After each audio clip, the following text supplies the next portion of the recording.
happy Sabbath, everyone. Just before I preach, I'd like to make a small disclaimer. I did have some respiratory issues during the week, and I was coughing a lot last night when I rehearsed. So pray for me that I don't, just like stop in the middle of my sermon and start coughing, because that'd be bad. Anyway. God has loved us and given us the gift of grace and freedom from our sins. Because of this, we are now called to give that same gift to one another. Jesus told us to share love. And in John 13:34-35, he says, "A new command I give you, love one another as I have loved you. So by this, everyone will know that you are my disciples, if you love one another." This was right before Jesus was taken to be crucified, right before he would take the penalty of the wages of sin and death for us. He wanted his disciples to know and understand that by sharing love, they were demonstrating God's love and grace in action. People would take notice of this as their identity as Christ followers. The love that Jesus tells his disciples about is no ordinary love. It was unlike anything the world around them had ever seen or heard. The word Jesus uses is agape. This is unconditional love, even for people who don't deserve it. This is practical love, which acts unselfishly. This is adoptive love that accepts people into a family. This is the love that Jesus shares with us.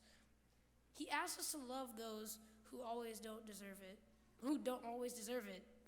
He asks us to act in our love unselfishly. And he asks us to share this love unconditionally, just as he has loved us. Now, there are several words that are listed in the Bible for love, which have been known during the time of Jesus.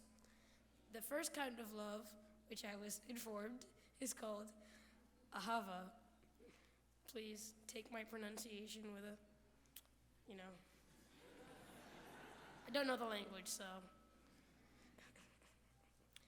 This word was used to describe a relationship between a husband and wife, or a father or a mother and a child, or a brother and sister. The second word is phileo. This is described as brotherly love, or the love between a friend. The third type of love is a bit different from the others. This is agape. This love is unconditional, and it does not depend on the goodness of the one loved. Let me give you an example of agape love. Do we have any Dolphins fans in the room? Okay, one. You got another one? Okay, over here. Wow, it's a tough crowd. All right. Well, I don't know if you guys know, but I live in a divided family when it comes to football.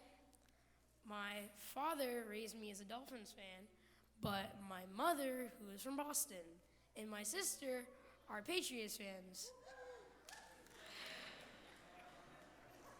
Crazy, isn't it?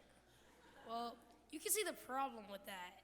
On one hand, you have a team who has been horrible for the last 10 to 15 years. In fact, in 2007, the Miami Dolphins only won one game out of 16 games that they played. I know, embarrassing. And this year, when my father thought it just couldn't get any worse, the first 4 games, we only scored 26 points. You might say, if you're not a football fan or you don't really know how it works, it sounds like a lot. But the opposing teams have scored 163 points. I know. If you weren't counting, that's an 137-point difference. So that's pretty bad. The Patriots, on the other hand, my mom's favorite team, have gotten 8 Super Bowl trophies in the last, 8 Super Bowl trophies, 6 of which were in the last 8 years. In the last 16 years. Now, you can see how my mother could love them because, they're amazing. And I know lots of people who just started loving them as soon as they started winning a lot. But I still love the Dolphins. No matter what they do, no matter how many times their players do nothing but just call their agents and try to ditch the team. It's really bad. But yes, that's agape love. That's unconditional. They've done, nothing to deserve any of our time, sometimes money, trust, support, Sunday afternoons. But I still love them. And that's the type of love God has for us. Even when we mess up all the time, He still loves us. We're all different. We come from different families and different cultures, and sometimes different football teams. We have different likes and dislikes, and we're all different ages. We may all be different, but we still need God's unconditional love, and we need His gift of grace. Who has God put in your life today or this week? Who do you need to show unconditional love to? And if so, have you done it?